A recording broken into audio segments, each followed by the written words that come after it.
기도하겠습니다. 주님, 참으로 감사합니다. 또한 하나님께 영광을 돌립니다. 오늘 우리의 예배를 받아주셔서 주님이 옳다는 것을 증명해 주시기를 원합니다. 주님이 살아계신다는 것을 알려주시기를 원합니다. 주의 말씀이 정답이라는 것을 의심하지 않기를 원합니다. 오늘 우리는 하나님의 인도하심을 따라 주의 부르심을 따라 주님을 영화롭게 하는 자리, 구원받은 자의 확증의 자리, 예배의 자리로 함께 했습니다. 특별히 귀한 자리에서 하나님의 말씀을 받아 하나님의 임재를 경험하며 그 하나님의 말씀의 인도함을 받아 따라가시며 하나님의 말씀을 지켜 그 말씀이 우리를 지키는 복된 삶을 사는 자들이 되게 도와주시옵소서. 세상 가운데에는 소망이 없습니다. 나쁘고 사악한 것으로 배척해야 할 것이 아니라 그들을 구원해내야 할 우리의 사명이 주님께서 주시는 말씀을 통하여 이루어지게 하시고 우리가 그 복음의 증거자들이 되어 교회와 성도로 주의 뜻을 이루어 하나님의 말씀이 응하는 하나님의 거룩한 통로가 되기를 소망합니다. 오늘도 말씀이 말씀대로 이루어지는 이들에게 어떤 이는 재앙이 될 것이고 어떤 이는 행복이 될 터인데 우리 모두는 바로 그 행복한 자가 되기를 소망합니다. 주님 앞에 십자가 앞에서 마라나타 주 예수여 어서 오시옵소서 외칠 수 있기를 소망합니다. 말씀 붙잡고 살아가는 자들 그 입에 아버지 하나님께 구할 수 있고 바랄 수 있는 소망 마라나타 주 예수여 어서 오시옵소서 말씀처럼 내게 오시고 말씀으로 내게 와 주시옵소서. 오늘 이 예배 귀한 말씀을 통해서 우리에게 오시는 주님 나와 함께 하시는 주님을 마음껏 누리고 그 주님을 사귐으로 인하여 그 주님을 또한 전함으로 인하여 사랑하는 지체들과 사귀는 자들이 되도록 그리고 주님과 깊은 사귐으로 나아가는 오늘의 예배 귀한 말씀의 시간이 되게 해 주시옵소서. 오른쪽에 금을 던져라 깊은 곳에 금을 던져라. 예, 부족한 종이 그렇게 금을 던지고 사랑하는 종들이 함께 걷어 올리고 주님이시라 듣고 뛰쳐내려가 주님께 다가갈 수 있는 귀한 시간이 되게 해 주시옵소서. 감사드립니다. 예수님의 이름으로 간절히 기도 올리옵나이다. 아멘. 할렐루야. 예, 옆에 있는 분 축복하도록 하겠습니다. 말씀이 정답입니다. 라고 축복하시기 바라겠습니다. 예, 조금 바빠서 제가 속도를 내서 먼저 좀 이야기를 드리려고 하는 것은 일부 예배, 우리가 일부 예배는 따로 녹화나 녹음을 해서 올리진 않고 있습니다만 요새 일부 예배는 신명기 말씀을 계속하고 있거든요. 전하고 있습니다. 근데 신명기 말씀에 아직 이스라엘 백성들이 광야에서 40년 동안 1세대 다 죽을 때까지 들어가지 못하고 있는 상황입니다. 그러니까 31장까지 했어요. 이제 오늘 이번 주에 31장 24절부터 29절까지의 말씀을 통해서 31장을 마쳤어요. 신명기가 이제 34장이면 또 끝나거든요. 일부 예배 때 신명기 오늘 31장 24절부터 29절까지 무슨 말씀이었느냐 하면 모세가 이제 곧 죽어요. 그럼 이제 홍 권사님한테 말씀을 좀 드려야 되겠죠. 그러면 예, 모세가 이제 죽게 돼 있습니다. 예, 뭐 그때 뭐 상조회가 따로 있었던 건 아니니까 모세가 이제 죽어서 너는 이제 나한테로 와야 되고 네가 이끌었던 이스라엘 백성들은 가나안 땅으로 요단강 건너 들어가게 될 거야 이렇게 얘기를 했어요. 너무 아쉽지 않습니까? 근데 그게 아쉬운 게 아니라 모세한테는 아주 확실하고 엄청난 복이죠. 가나안 땅 들어가는 것보다 하나님 나라 들어가는 게 얼마나 큰 복이에요. 그렇죠? 여러분 우리가 안 갔다 와봐서 잘 모르시죠? 지금 여러분 표정은 내가 안 갔다 왔으니까 잘 모르겠다라는 표정들이 다 맞습니다. 거기 가면 여기 오고 싶지 않아요. 할렐루야. 거기 가면 여기 오고 싶지 않아요. 다 우리가 안 가봤으니까 지금 여기서 거기 가는 게 조금 두렵기도 하고 갈 수 있을까 이렇게 의심도 되기도 하는데 거기 한번 가면은요 오고 싶지 않습니다. 올 생각 못해요. 거기 가면은 거기 완벽한 동네인데요. 예? 거기 그러니까 이게 제대로 갔다 온 사람이 없으니까 전달이 안 되는 거예요. 그죠? 예, 맞습니다. 그러나 어찌되었든 모세는 그렇게 해서 하나님 나라로 갈 거고 이스라엘은 가나안 땅 들어갈 거예요. 근데 모세가 걱정이 하나 있어요. 모세의 걱정이 뭐냐 하면 야, 내가 살아있는 동안에도 하나님의 말씀을 전하는 자는 내가 살아서 하나님의 말씀을 전했음에도 불구하고 정말 아주 지긋지긋하게 말을 안 들었는데 모세의 걱정은 뭐예요? 내가 죽고 나면, 물론 죽는다는 게 끝이 아니라 내가 하나님 나라 가면 육신으로 죽으니까 내가 없으면 이 불보듯 뻔하거든요. 이거 내가 있을 때도 말 정말 지겹게 안 들었는데 내가 죽고 나면 아주 멋대로 살겠구나, 이런 생각이 좀 들은 거예요. 좀 걱정이 되고 염려가 되겠죠. 그러면서 제가 이런 생각을 좀 해왔어요. 내가 하나님 부름 받아가면 사랑하는 나의 성도들은 어떤 반응을 보일까? 예전에 제 고향 동문이면서 학교 선배이신 선교에 올인했던 목사님이 계셨어요. 선배 목사님. 이 교회는 그냥 선교에 올인을 해요. 선교. 그래가지고 목사님이 1년에 반은 성도들 데리고 나가 계시는 거예요. 그런데 그 선교를 하다가 중국에서 돌아가셨어요. 어떻게 돌아가셨느냐? 사고로 돌아가셨어요. 성도들을 태우고 조그마한 미니버스를 타고 가다가, 우리나라처럼 승합차 같은 거죠. 이 현지인 운전기사가 깜빡 졸은 거예요. 그러다가 마주오는 차와 부딪혔는데 이 차가 전복이 됐어요. 전복이 됐는데 이 목사님이 제일 밑에 깔리셨어요. 그 위로 성도들이 깔리고 성도들은 살고 목사님만 돌아가시고 끝까지 선교하다 돌아가셨어요. 돌아가시기 직전까지는 좀 살아 계셨었거든요. 그분 일로 쉬러 오는데 엄청난 비행기 싹스를 지불해서라도 우리가 모시고 와야 되겠다 해서 모시고 왔어요. 근데 결국은 돌아가셨어요. 고향 선배이면서 학교 선배이셔요. 제가 말씀을 전해야 될 타이밍이 있거나 선교에 대해서 나눠야 될 그런 기회가 생기면 꼭 그 선배 목사님을 초청을 해서 말씀을 나누고 또 함께 선교에 대해서 의견도 나누고 그랬던 고향 선배이시면서 학교 선배였었어요.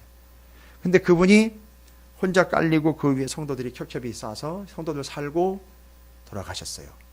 그런데 장례식 날 저기 우리 종로에 있는 종교교회에서 장례식을 치렀어요. 우리 연회장으로 치렀습니다. 워낙에 훌륭하신 목사님이고 선교를 위해 나갔다가 돌아가셨기 때문에 종교교회에서 연회장으로 치렀어요. 근데 제가 맨 뒤에 앉아 있었거든요. 맨 뒤에 앉아 있는데 그 교회 권사님인 것 같아요.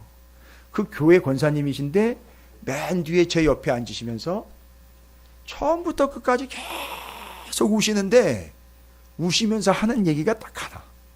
아이고 우리 목사님 어떡하나. 아이고 우리 목사님 어떡하나. 아이고 우리 교회 어떡하나. 아이고 우리 사모님 어떡하나. 아이고 우리 목사님 어떡하나. 아이고 우리 목사님 어떡하나. 제가 그게 아직도 잊혀지지 않아요. 아이고 우리 목사님 어떡하나. 시작부터 끝까지 계속 아이고 우리 목사님 어떡하나. 우리 목사님 어떡하나. 근데 제가 그 안타까운 소리는 들었으나 육신적으로는 힘듭니다만 제가 그때 확신한 건 뭐냐면 그 선배님은 하나님 나라 가셨거든요. 남아있는 교회와 성도들은 어떻게 되는 건가. 저는 한편으로 그런 마음이 좀 들었거든요. 그런 마음에서 모세가 이제 하나님 나라로 가고 남아있는 백성들이 살아있는 동안에도 정말 그렇게 말을 안 들었다가 돌아가시면은 얼마나 자기들이 마음대로 살까 하는 마음에 모세가 하나님의 명령을 따라서 이제 한 가지 염려와 걱정으로만 끝낼 것이 아니라 남아있는 백성들을 어찌됐든 살려야 될 거 아닙니까? 그래서 하나님이 말씀하신 말씀, 광야에서 받은, 시내산 올라가서 받은 하나님의 말씀 다 정리를 했어요. 모세 오경 싹 기록을 해가지고 이걸 이제 물려줘야 되는데, 여러분 중요한 사실이 뭐냐면 이 모세 오경을 겉보아도 알고 이 성도들도 알 수 있도록, 백성들도 알 수 있도록 모세오경을 어디다 갖다 놨느냐 하면 지성소 안에 언약궤 옆에다 갖다 놨어요. 그리고 제사장들은 그 하나님의 말씀을 백성들에게 계속 가르치고 이스라엘 백성들 누구도 예외 없이 단 한 사람도 모를 리 없이 어린애에서부터 어른에 이르기까지 그 하나님의 말씀 광야에서 받은 한 모세오경을 어디다 갖다 놨는지를 누구나 다 알아요. 태어난 애들도 알아요. 이제 말하기 시작한 애들도 다 알아요. 왜냐하면 이걸 가르쳐 주기 때문에. 그 하나님의 말씀이 어디 있다? 언약궤 옆에 있어요. 지성소 옆에 있어요. 지성소 안에 언약궤 옆에다 갖다 놨어요. 이 말씀을. 그래가지고 이 언약궤 옆에다 갖다 놓은 걸 이제는 의미가 왜 거기다 갖다 놨느냐? 첫 번째, 지성소는 어떤 장소입니까? 하나님이 임재하시는 장소예요. 아무나 못 들어가고 아무 때나 못 들어가요. 대제사장이 1년에 한 번만 들어갈 수밖에. 그런데 하나님의 말씀을 그 지성소 안에 언약궤 옆에다 갖다 놨다는 거죠. 거기는 하나님의 임재가 있는 곳이에요. 하나님이 거기 계시는 곳이에요. 하나님이 거기 역사하시는 곳이에요. 거기에 말씀이 있다는 얘기는 이 말씀이 뭘 의미한다는 거죠? 하나님의 임재를 의미하는 거예요. 여러분이 오늘 하나님의 말씀을 아멘으로 받는다면, 이 말씀을 믿음으로 받는다면 하나님이 여러분에게 임재하시는 거예요. 말씀 우습게 보지 마세요. 반면에 하나님의 말씀을 대섬 그냥 대충 아니면 그냥 적당히 그게 이해되면 받는 거고 아니면 마는 거고 내가 좋으면 받는 거고 싫으면 마는 거고 절대 하나님은 임재하실 수가 없어요. 임재라는 말은 함께 하신다는 거예요. 할렐루야. 그래서 그걸 거기다 갖다 놓은 거예요. 그 다음에는요. 여러분 그 사람들은 광야에서 텐트 치면서 살았어요. 그래서 하나님이 멈춰 하면 딱 멈추시고 구름기둥이 쭉 서가지고 하나님께서 그들과 임재하시고 함께 하시는 것이 뭘 보면 알 수 있어요? 구름 기둥을 보면 알 수 있어요. 그런데 이게 옮겨가야 될 때가 되면 이 구름이 떠요. 그래서 구름이 딱 떠오르면 제일 바쁜 사람이 누구입니까? 이 언약궤를 메고 가야 될 레위인 중에 고핫 자손이라는 사람들이 있었어요. 그 고핫 자손들은 잽싸게 자기 짐 챙길 필요도 없어요. 제가 요즘에 이사 준비하느라고 바쁜데 자기 짐 챙길 새도 없어요. 이 사람들은 잽싸게 구름 딱 떠오르면은 야! 떴다! 제가 일부에 그때 우리 저 학교 학창시절 수업 시간 전에 야! 떴다! 하면 그냥 막 짜집거리다가 딱 자리에 앉지 않습니까? 그렇죠? 그런데 제사장이 야! 떴다! 이러면 이스라엘이 이제 일대 술렁술렁 되는 거예요. 왜요? 이제 구름이 떠올라서 어떻게 할 거니까? 옮겨갈 거니까, 이동할 거니까. 그런데 그 이동할 때 제일 앞에 서는 사람이 누구냐 하면 이스라엘 백성 중에 언약궤를 맨 고핫 자손이 제일 앞에 서요. 그런데 잘 보세요. 말씀인 모세오경을 어디다 갖다 놨다 그랬어요? 언약궤 옆에다 갖다 놨다 그랬죠. 그러니까 언약궤가 제일 앞에 서면은요. 그 옆에 뭐가 있어요? 그러니까 이스라엘 백성들은 언약궤를 따라가는 것 같지만 실질적으로 뭘 따라가는 거예요? 말씀 따라가는 거예요. 자, 하나님의 말씀, 그건 하나님의 임재예요. 여러분 오늘 여기 하나님의 말씀이 임재하십니다. 그게 주님이 임재하시는 거예요. 오늘 여러분이 하나님의 말씀을 아멘으로 받을 때에 하나님이 여러분에게 들어가시는 거예요. 역사하시는 겁니다. 임재하시는 거예요. 그리고 그 말씀은 우리를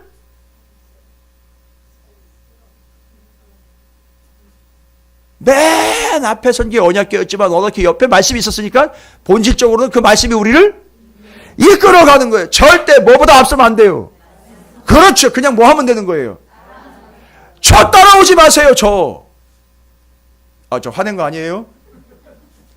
김 목사 따라오지 마세요. 여러분이 싫어서 그러는 게 아니에요. 오해하지 마세요. 김 목사 따라가지 마세요. 김 목사가 전하는 말씀 따라가세요. 할렐루야. 말씀 따라가는 거. 그리고 말씀보다 절대 앞서지 마세요. 그건 속도 위반이나 추월도 아니에요. 그건 자살행위예요.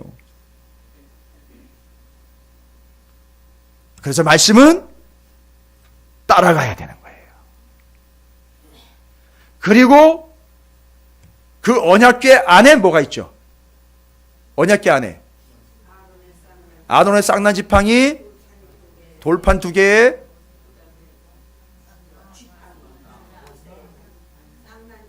쌍난 지팡이 만나 항아리 10계명 2 돌판. 우리 이용자 권사님은요 일부 예배 하여튼 개척해서부터 일부 예배에서부터 2부 예배까지 계속 참석하셨어요. 한 번도 안 빠지고.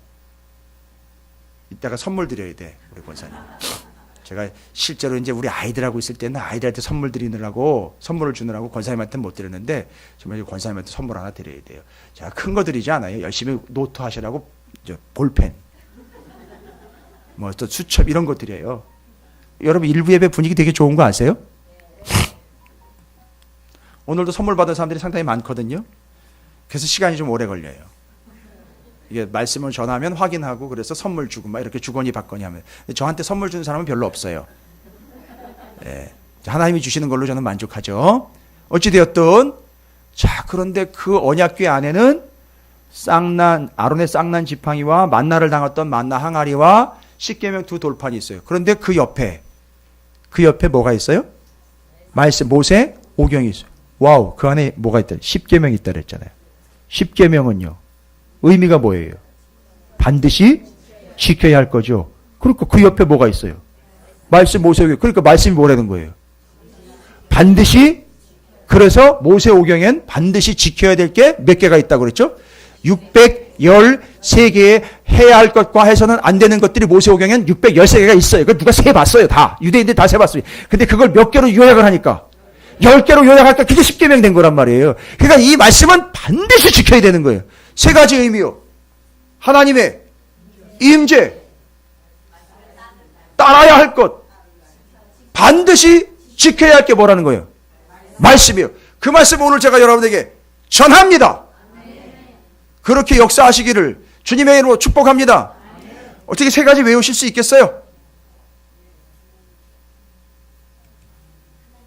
임재, 따라야 할 것, 지켜야 할 것. 됐죠? 자, 외쳐보겠습니다. 임재, 따라야 할 것, 지켜야 할 것. 누가 손 들고 한번 해보시겠어요? 아유, 권사님은 좀 양보하셔요. 권사님 다 알고 계시기 때문에 권사님 시켜봐야 뻔하게 다 정답입니다. 기회 드립니다. 우리 2부 예배 참여하신 분들, 야, 하지 너는 1부 예배 때 또 선물 받았잖아.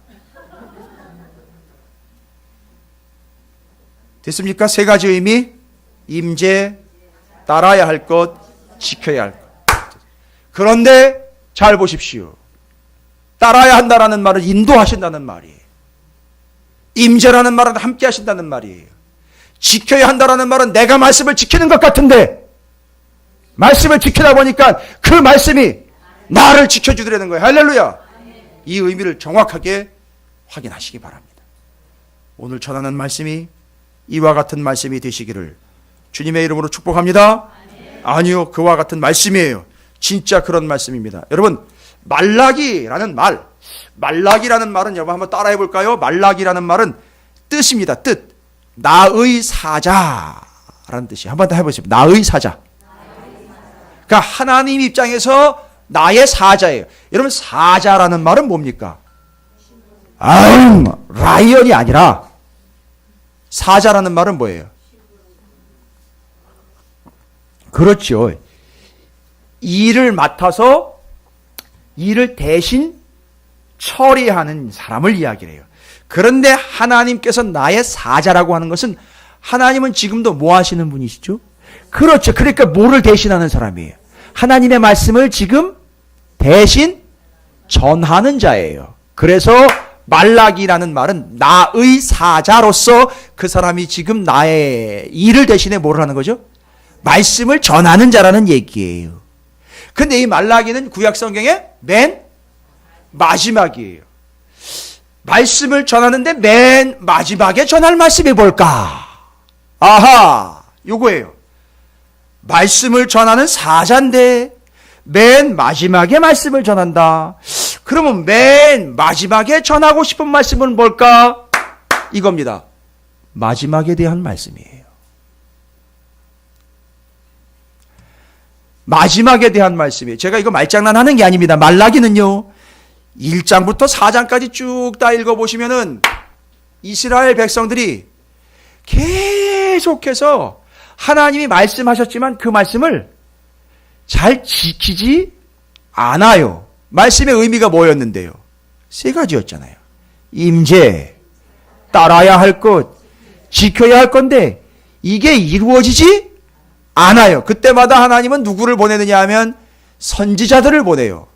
그래서 그 선지자인 하나님의 사자들이 말씀을 전합니다. 조금 듣는 듯 하다가 또 안 들어요. 이게 말씀의 말씀대로 완전히 이루어지질 않아요. 그런데 이 말씀은 반드시 이루어질 거거든요. 그냥 이루어지는 게 아니라 말씀하신 게 다 완성될 거거든요. 근데 사람들을 보니까 그게 안 돼요. 그렇죠? 아니, 사람들을 무시하거나 이스라엘 백성들을 매도하는 게 아니라 이스라엘도 그렇고 우리도 그래요. 우리 절대 하나님의 말씀을 100% 지켜가지고선 하나님 말씀하신 대로 살 수가 없다고요. 가만히 보니까 사람에게 싹수가 없는 게 아니라 사람에게는 그럴 능력이 없어요. 우리는 오히려 뭐를 자꾸 짓죠? 죄를 자꾸 짓다 보니까 말씀대로 살아가지고 말씀을 이루어낸 능력이 없어요. 그러니까 하나님이 방책을 만들어냅니다. 사람들은 지켜낼 수가 없다. 따라서 이걸 지켜서 완성할 수 있는 나의 사자를 언젠가는 보내겠다. 그리고 그 사자를 믿는 걸 완성한 걸로 쳐주겠다. 이게 누구예요? 오늘 말씀이 그 얘기예요. 내가 아주 지긋지긋하게 얘기를 해도 지긋지긋하게 말을 안 들어. 그런데 나는 반드시 말씀대로 이룰 거거든.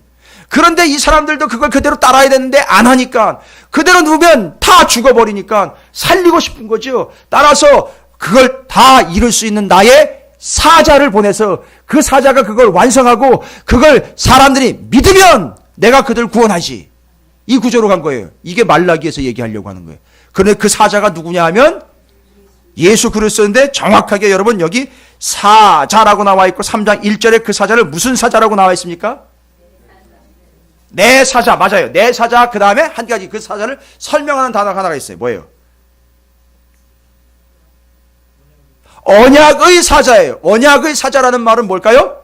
하나님의 약속을, 그렇죠, 반드시 이루어내는 자. 그게 누구예요? 예수님이에요. 그리고 그 예수님을 우리가 뭐 하면요? 믿으면 뭐 한다? 구원을 얻는다. 자, 보세요. 사람한테 말씀했더니만 안 들어먹어요. 안 들어먹으면 결론은 뭐예요? 죽어요. 살리고 싶어요. 어떻게 해야 된다? 사람들한테는 방법이 없다. 하나님이 누구를 보내서? 나의 사자, 이 언약을 다 지킬 예수를 보내서 그 예수를 믿으면 어떻게 된다? 구원을 얻게 돼요.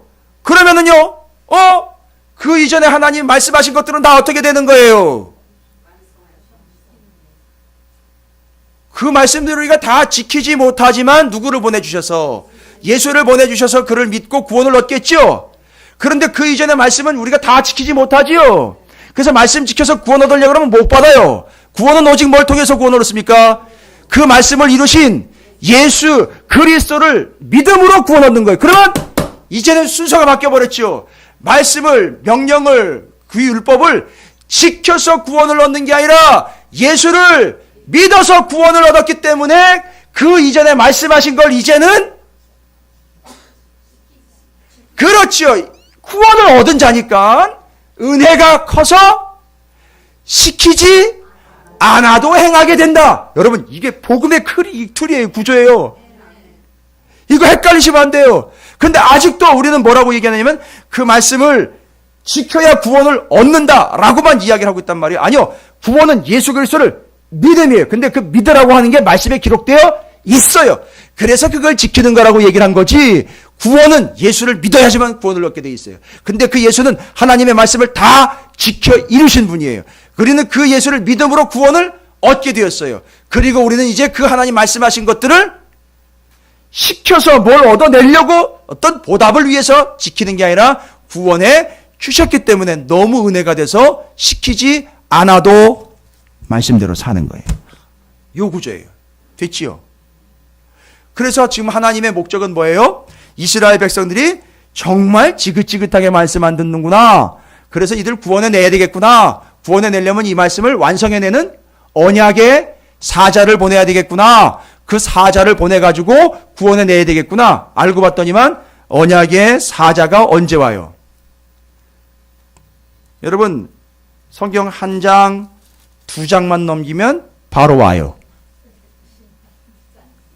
아니, 말라기에서 3장에서 언약의 사자를 통해서 내가 구원할 거야 라고 언제 와요? 라고 그러니까 한 장, 두 장 넘기니까 마태복음에 와버렸어요. 예수님이에요. 성경으로는요, 아니 말라기 4장에서 신약 성경 넘어가는 제 성경으로는 한 장, 두 장, 의미상으로는 원래 한 장이에요. 근데 제가 이제 성경의 책장으로 보니까 한 장, 두 장 마태복음에 가니까 그 언약의 사자인 예수가 오시네요. 성경으로는 두 장 넘기니까 오는데요. 시간으로 보니까 한 400년 뒤에 오시더라는 거예요. 그래서 신구약 중간 400년 지나고 난 다음에 주님이 오시는 언약의 사자 마태복음에 바로 세례 요한이 회개하라 천국이 가까이 왔다 주님 오셨다 뭐 이렇게 얘기 막 하는 거예요. 그 말라기에 이야기한 그 엘리야가 바로 이 사람 아니 혹은 하나님이 보내신 사자인 바로 이분이다 라고 얘기를 해버렸단 말이죠. 그게 바로 400년 뒤에 성경으로는 두 장 뒤인데 하나님이 그렇게 약속을 하셨어요. 그래서 말라기가 그걸 예언을 했어요. 누가 오신다? 예수님 오신다 이거예요. 왜 오시는 건지 아시겠죠? 우리가 뭘 잘해서 온 게 아니에요. 잘 못하니까 뭐 하시려고요? 구원 얻게 하시려고 오는 거예요. 그리고 말라기는 구약 성경의 마지막 성경이기 때문에 말라기가 하고 싶은 얘기는 뭔지 아십니까? 맨 마지막에 하고 싶은 얘기는 바로 이거 얘기하고 싶은 거예요. 여러분, 이제 때가 될 거예요. 무슨 때가 되느냐면 마지막 때가 될 거예요. 말라기이기 때문에 이걸 의미를 컨셉을 잘 이해하시면 연결될 수 있어요. 말라기에서는 언약의 사자가 올 걸 얘기하지만 그 언약의 사자가 오는 거는 곧 언제를 이야기하는 거죠? 마지막 때에 일어날 일을 얘기하는 거예요. 마지막 사자기 때문에 마지막에 일어날 일을 얘기를 하는 거예요. 말라기가 그 얘기예요. 그 3장이 오늘 그거 얘기할 거예요. 근데 여러분 중요한 사실입니다. 여러분 이건 신학적으로 신앙적으로 정리하고 넘어가야 돼요. 여러분 종말이 언제입니까? 여러분 종말이 언제예요?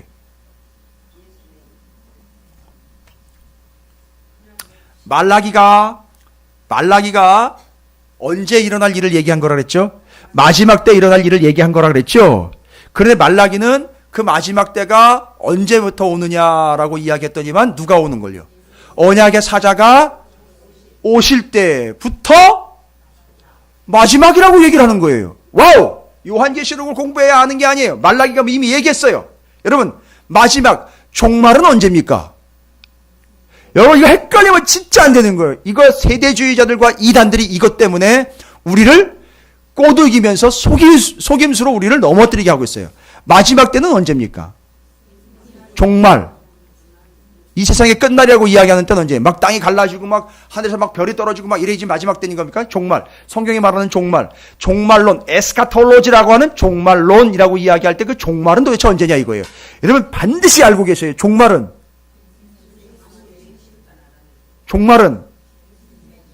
어떤 시점을 이야기하는 게 아니에요. 이미 종말은 그렇지요. 이미 종말은 시작됐어요. 언제부터냐면 예수님이 처음 오실 때부터 이게 끝날 때가 언제예요? 그렇지요. 종말은 처음부터 끝. 주님 다시 오실 때까지 그때가 종말. 지금 우리 지금 언제를 살고 있는 거예요? 여유 있는 때를 살고 있는 게. 그래서 여러분 교회에서는 절대 성도들 축복할 때 꽃길만 걸으세요라고 축복하면 안 돼요. 지금 우리가 언제를 살고 있기 때문에 종말의 때를 살고 있기 때문에. 아니 제가 놀랬어요. 말라기 선지자가 마지막 때에 대한 이야기를 하는데 마지막 때에 누가 오느냐? 언약의 사자가 온대요. 와서 다 해결할 거라는 거예요. 그런데 그게 마지막 때라는 걸 어떻게 알 수 있느냐? 잘 보십시오. 어떻게 오는지 보십시오. 3장 1절이에요. 만군의 여호와가 이르되 보라 내가 내 사자를 보내리니 그가 내 앞에서 길을 준비할 것이요 또 너희가 구하는 바 주가 뭐래요? 갑자기 온대잖아요. 그럼 뭐 해야 되는 거죠? 그렇죠. 뭐 해야 되는 거죠? 언제 온다는 얘기 안 했죠? 반드시 오는데 어떻게 온다? 이걸 신약성경에서는 어떻게 온다 그랬어요? 그날이 도둑과 같이 온다 그러잖아요. 여러분 이거 거기서 다 나온 거 아시죠? 그래서 그날이 도둑과 같이 어떻게 온다? 갑자기 온다는 거예요. 와우. 우리에게 종말은 언제 와요? 끝은 언제 와요? 지금 종말의 때를 살고 있지만 그 사람의 그 끝은 언제 옵니까? 도둑과 같이 갑자기 온단 말이에요. 됐습니까? 그럼 우리가 어떻게 해야 돼요? 그렇지요. 말라기 3장은 그 마지막 때를 준비하자. 어떻게 준비해야 되냐? 딱 세 가지로 얘기합니다. 근데 준비해야 되는데요. 준비해야 되는데 여러분 맨 마지막 3장 18절에 이렇게 이야기를 합니다. 뭐라고 이야기하는지 한번 볼까요? 그때에, 여러분, 그때에. 말씀하신 때란 얘기죠? 그 말씀이 어떻게 될 때? 이루어질 때, 완성될, 내가 얘기한 대로 될 때, 그때, 뭐예요? 마지막 때, 너희가 돌아와서 의인과 악인을 뭐래요? 분별하고 하나님을 섬기는 자와 섬기지 아니하는 자를 뭐래요? 다 분별하려.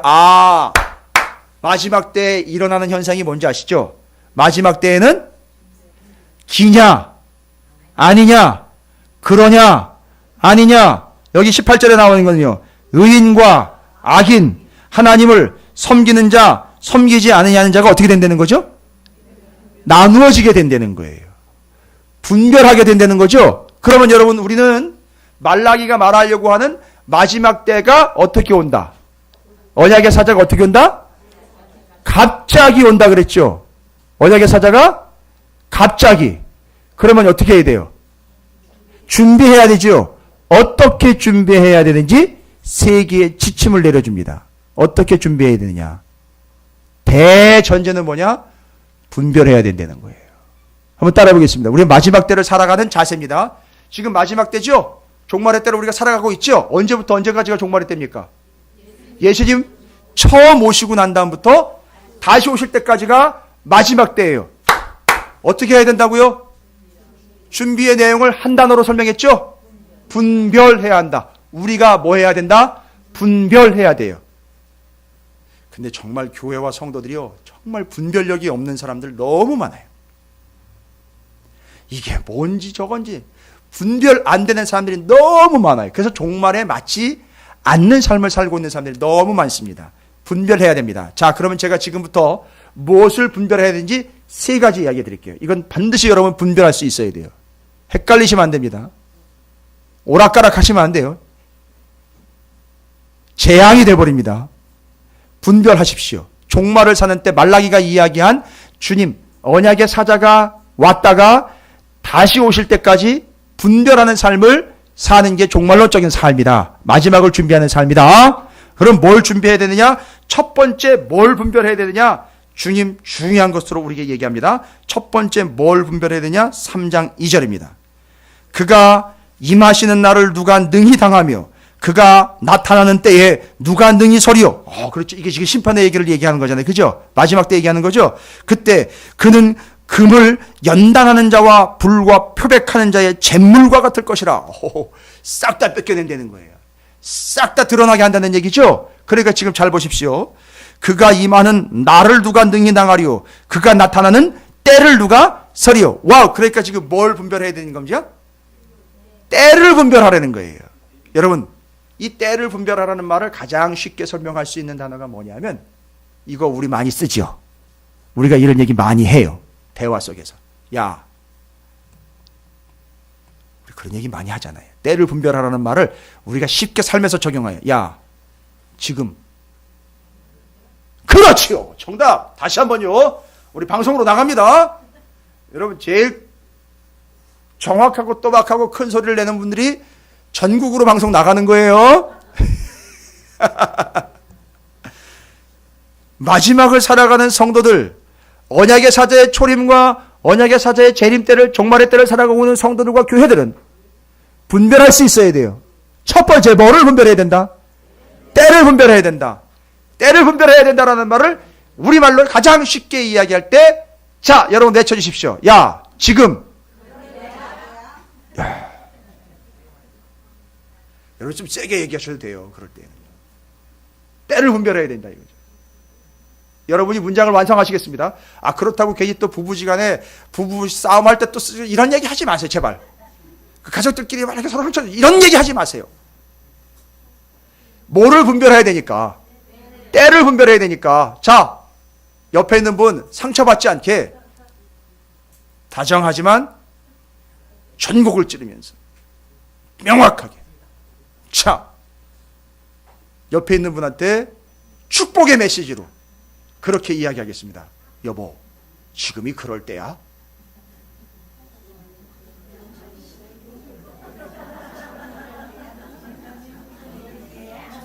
야, 고딩, 지금이 그렇게 좋을 때냐?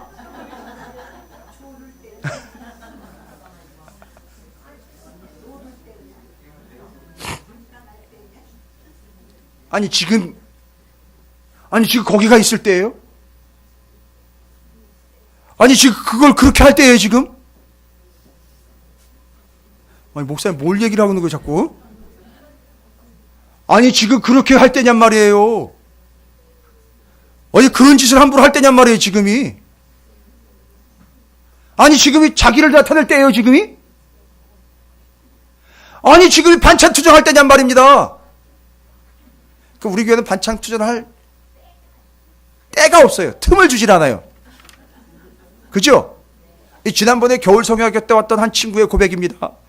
밥을 먹더니만 이렇게 얘기해요. 야, 이 집 맛집이네? 이런 얘기를 하더라고요.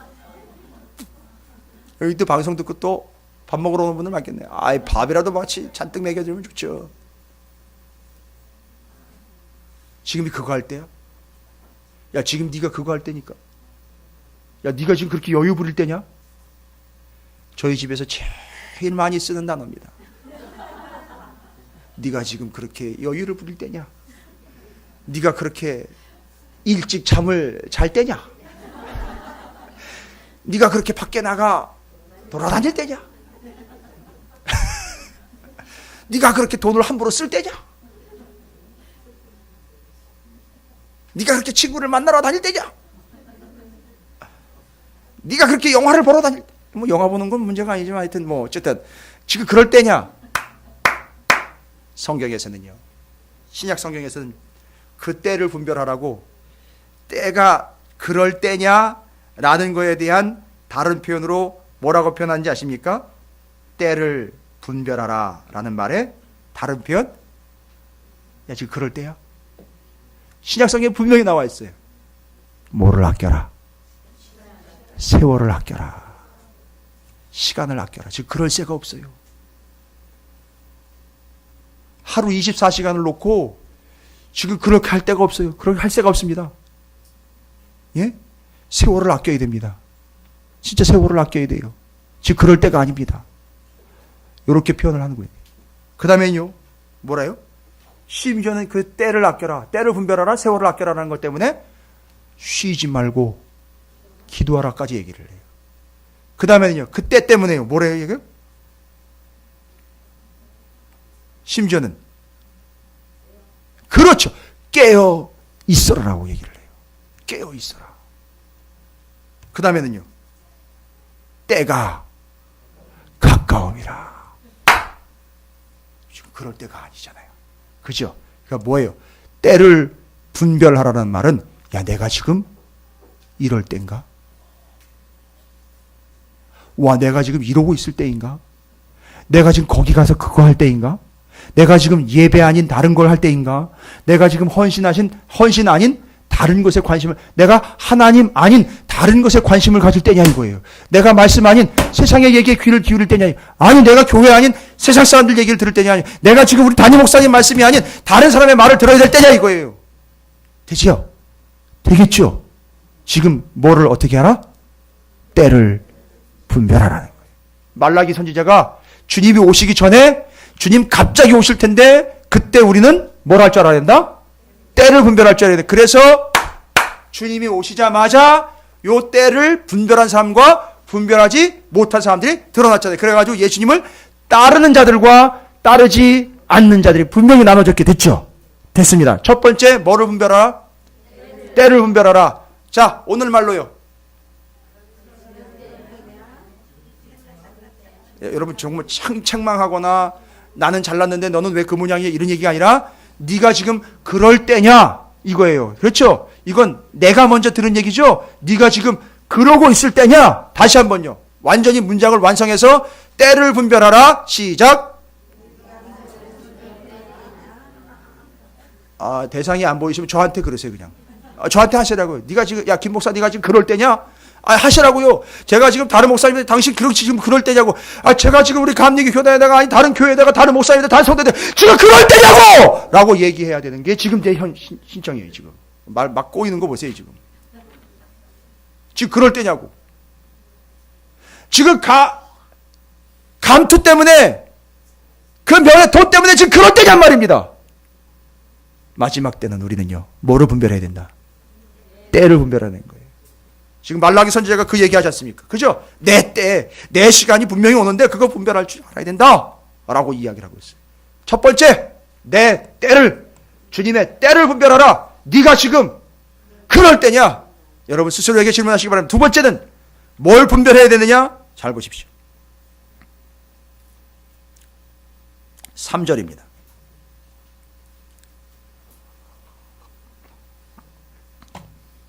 그가 은을 연단하여 깨끗하게 하는 자같이 앉아서 레위 자손을 깨끗하게 하되 금, 은같이 그들을 연단하리니 그들이 공의로운 제물을 나 여호와께 바칠 것이라. 야, 이거 아주 기가 막힌 구절이에요.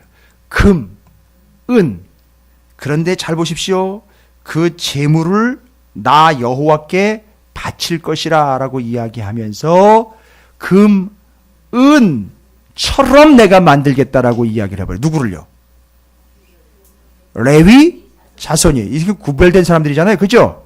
오늘날 우리가 다 베드로전서 2장 9절에 보면 다 왕 같은 제사장들로 구별된 거죠. 그러니까 우리를 뭐 하시겠다는 거죠? 금이나 은처럼 구별하겠다. 이 금과 은은 다 어디다 쓰는 거냐면 하나님께 바치는 걸로 쓰는 거예요. 됐죠? 따라서 잘 보십시오. 우리가 바치는 것에 의해서 우리가 금이냐 은이냐라는 게 결정이 되는 거예요. 이건 많이 바쳤느냐 적게 바쳤느냐 헌금 얘기하는 게 아니에요. 어떻게 드렸느냐 때문에 그 사람이 드린 거에 의해서 그 사람이 규정되는 거예요. 자, 더 중요한 건 뭐냐 하면 4절로 넘어갑니다.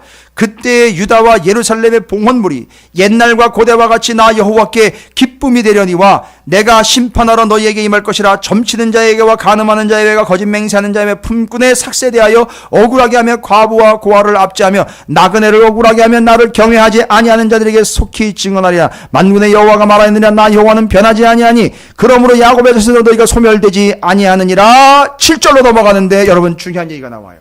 여기서 이제 오해를 많이 하는데 11조 얘기 나와요. 11조. 뭐래요? 만군의 여호와가 이르노라 너희 조상들의 날로부터 너희가 나의 규례를 떠나 지키지 아니하였도다. 그런즉 내게로 돌아오라. 그리하면 나도 너희에게로 돌아가리라 하였더니 너희가 이르기를 우리가 어떻게 하여야 돌아가리까 하는도다. 사람이 어찌 하나님의 것을 뭐예요? 도둑질하겠느냐? 그러나 너희는 나의 것을 도둑질하고도 말하기를 우리가 어떻게 주의 것을 도둑질하였나이까 하는도다. 이는 곧 뭐와 뭐를 얘기한다? 11조와 봉헌물이라 라는 걸 얘기하는 거예요. 여러분 참 마지막 때에 뭐를 분별해야 됩니까? 따라보십시오. 여러분 제가 11조 얘기하려고 하는 거 아니에요. 헌금 얘기하려고 지금 여기 본문이 나와 있는 게 아니에요. 여기에 이야기하는 것은 11조 얘기하는 거 아닙니다. 핵심을 벗어가시면 안 돼요.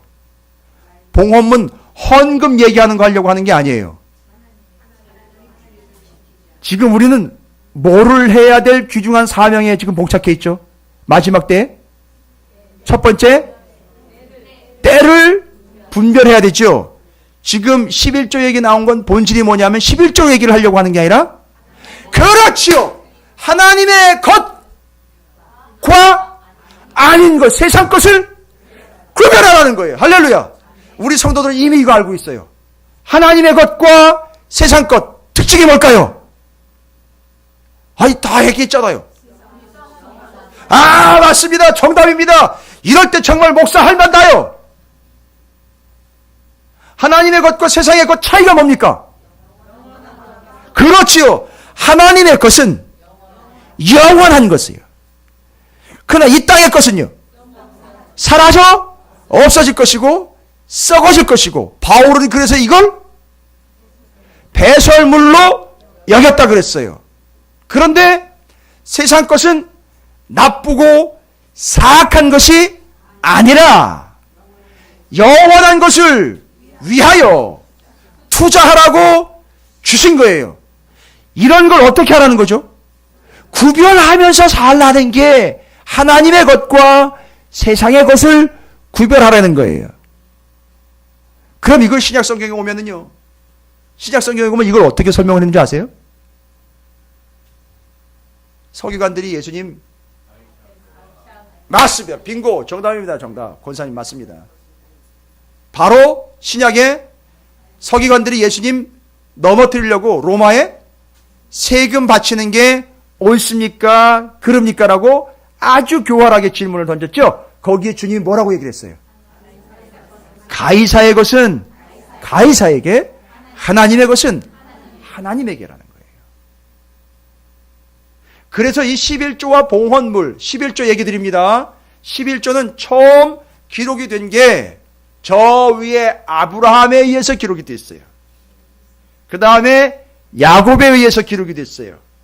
그런데 아브라함과 이삭, 야곱 때에는요, 아직 뭐가 주어지기 전입니까? 뭐가 주어지기 전이죠?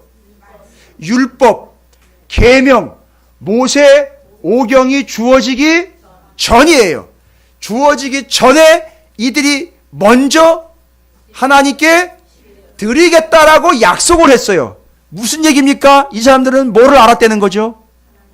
하나님의 것과 이 세상의 것, 내 것이 아닌 하나님의 것을 구별할 수 있었다는 거예요. 그리고 이 11조는 그 이후로 법이 되어버렸어요. 법이 됐는데 법이라고 이야기해서 자꾸 이제 율법 시대 끝났으니까 이건 사라져야 된다라고 이야기하는 사람들이 있는데, 맞아요. 율법이면 사라져야 되는데 말라기에서는 율법이라 하지 않고 하나님 뭐라고 얘기했어요? 나의 것이라고 얘기를 했어요. 여러분 11조 소득의 10분의 1로만 얘기하지 말고 하나님의 것이라고 이야기해 봅시다. 그러면 하나님의 것은 뭐예요? 또 이렇게 얘기를 해요. 10의 1은 하나님 거고 10의 9는 자기 거래요. 세상에.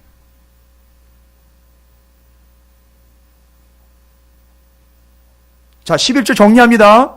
여러분 부담 가지라고 말씀드리는 거 아니에요. 11조 정리합니다. 그러면은요, 하나님의 것은 11조로 얘기하면 10 중에 10이에요. 그렇죠? 아, 왜 싫으세요? 왜 자꾸 뺏어가세요, 하나님? 기껏 내가 잘해가지고 하는, 아니, 그게 아니잖아요.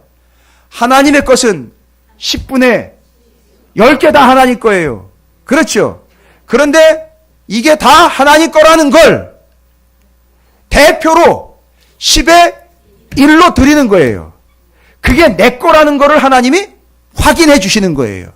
그래서 하나님의 것이라는 걸 확인시키기 위해서 드리는 거지, 율법에 드리면 복 받는다라는 개념으로 11조 드리면 잘 되고 안 드리면 망하는 개념이 아니에요.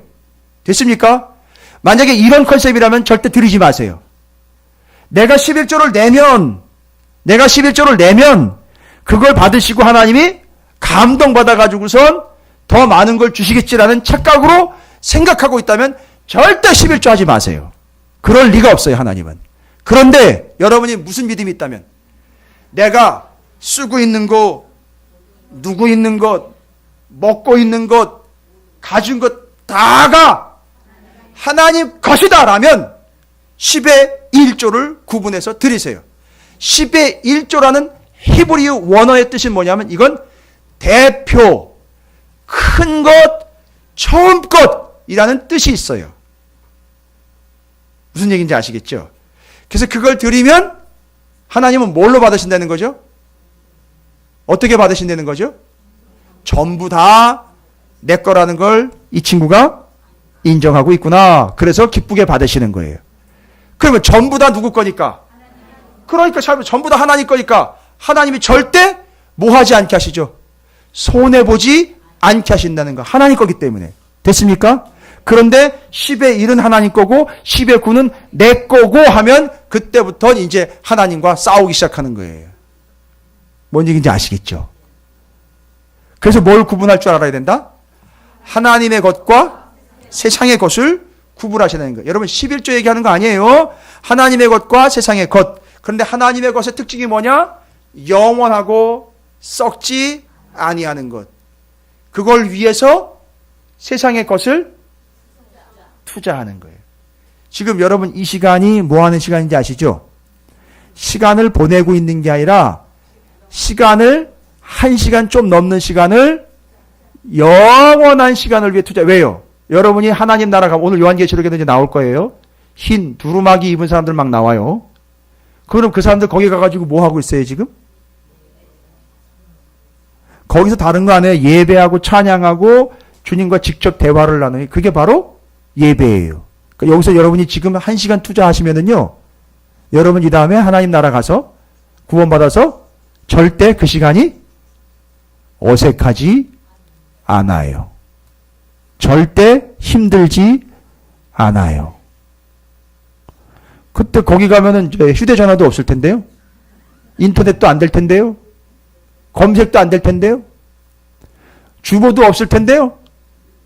그런데도 거기 가서 여러분은 여기서 이 시간을 투자했기 때문에 절대 어색하지 않은 시간을 보내게 된다는 겁니다. 자, 두 번째 뭐를 구별하라? 하나님의 것과 세상의 것을 구별할 줄 알아라. 자, 끝으로요. 세 번째 뒤에 가보니까 잘 보십시오. 18절 제가 읽었죠? 16절부터 한번 읽어볼게요. 그때에, 여러분, 그때는요, 마지막 때에 이루어질 때에, 마지막 때 종말의 때에 여호와를 경외하는 자들이 피차에 말하며 여호와께서 그것을 분명히 들으시고 여호와를 경외하는 자와 또 어떤 자예요? 그 이름을 존중히 여기는 자를 위하여 여호와 앞에 있는 기념책에 기록하셨느니라.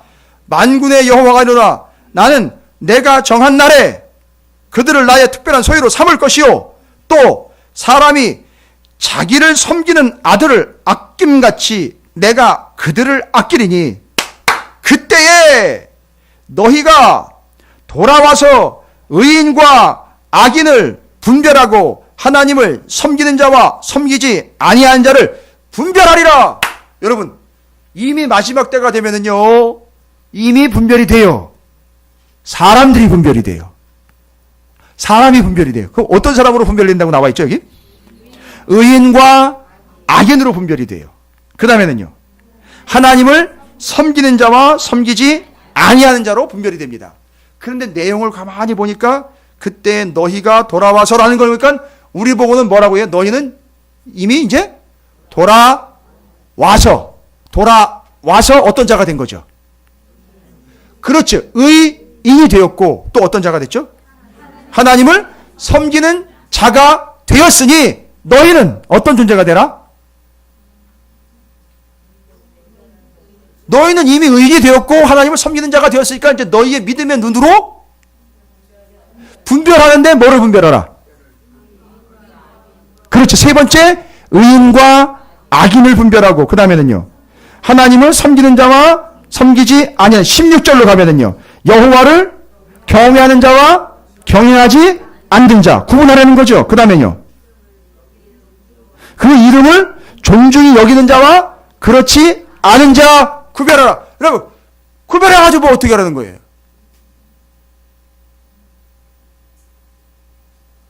구별하면 어떻게 되는 겁니까?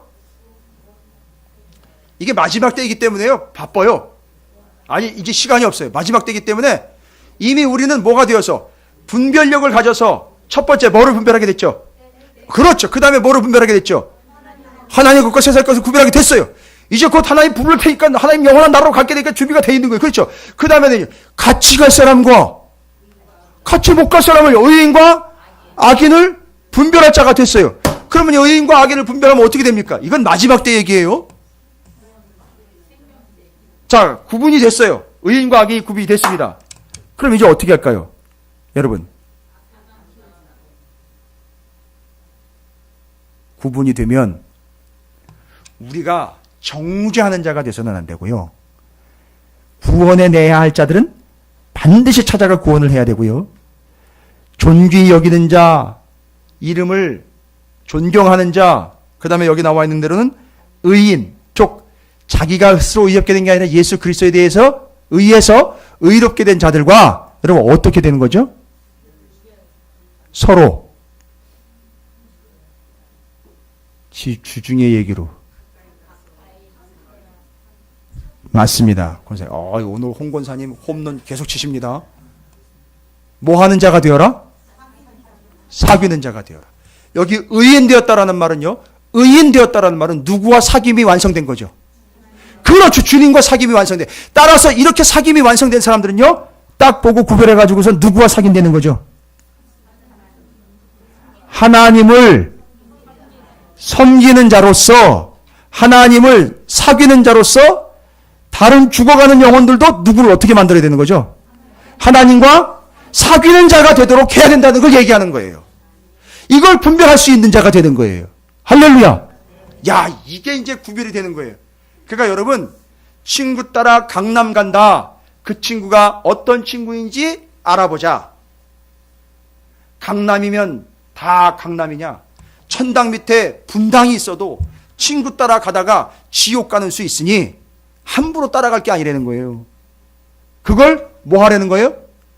분별하라는 거예요. 여러분 지금 잘 보십시오. 의인과 악인을 분별하며 여호와 하나님을 섬기는 자와 섬기지 않은 자, 그 이름을 경외하는 자와 경외하지 않는 자, 존중이 여기는 자와 존중이 여기지 않는 자를 뭐 할 줄 알아야 된다? 분별할 줄 알아야 되는데 이게 왜 가능하냐 하면 주님과의 뭐가 있는 사람들이 가능하죠? 사귐이 있는 사람들이 가능한 거예요. 그리고 우리는 그 사람들과 뭐 해야 돼요? 사귀어서 그들을 구원해 내야 되기 때문에 거기서 구분을 할 수 있어야 된다는 거예요. 됐죠? 여러분 이게 뭘 구분해야 되는지 이제 아시겠죠? 마지막 때 말라기가 뭘 얘기하려고 했다? 주님 처음 오시면서부터 다시 오실 때까지의 마지막 때 우리가 어떤 삶을 살아야 되느냐? 세 가지로 뭐 하라? 분별하라. 첫 번째, 때를 분별하라. 지금이 그럴 때냐 이거예요. 때를 분별하라. 세월을 아끼라. 두 번째는요, 하나님의 것과 세상의 것을 구별하라는 거예요. 조금 있다가 여러분 예물 드리실 거죠? 모양으로는 그게 한국은행에서 나온 세상의 것이에요. 그런데 그걸 하나님께 드리기 때문에 하나님의 것인 거예요. 됐죠? 그러면 하나님의 것과 세상의 것 구별되죠? 그 다음에는요, 뭐를 구분하라? 의인과 악인을 구분할 줄 알아요. 분별할 줄 알아야 된다. 할렐루야. 이 마지막 때에 우리에게 주시는 지침입니다. 여러분 이렇게 분별하시길 바랍니다. 이게 매일 우리는 영적 분별력, 영적 분별력 막 이런 것만 얘기했는데 구체적으로 지금 말라기가 이야기를 한 거예요. 어떻게? 여러분 오늘 이 말씀이 언약궤 옆에 모세 오경처럼 뭐예요? 예? 임재. 따라야 할 것, 지켜야 할 것 되겠습니까? 뭘로 주셨습니까? 마지막 때를 사는 지침으로 뭐하라? 분별하라. 세 가지. 때, 하나님의 것, 의인과 악인. 할렐루야. 여러분 옆에 있는 분과 진한 사귐을 나누도록 하겠습니다. 이렇게 서로 축복합니다. 때를 분별하고 하나님의 것을, 의인과 악인을 분별하시기 바랍니다. 라고 서로 축복하시기 바라겠습니다. 이게 귀한 사귐이 될 줄로 믿습니다.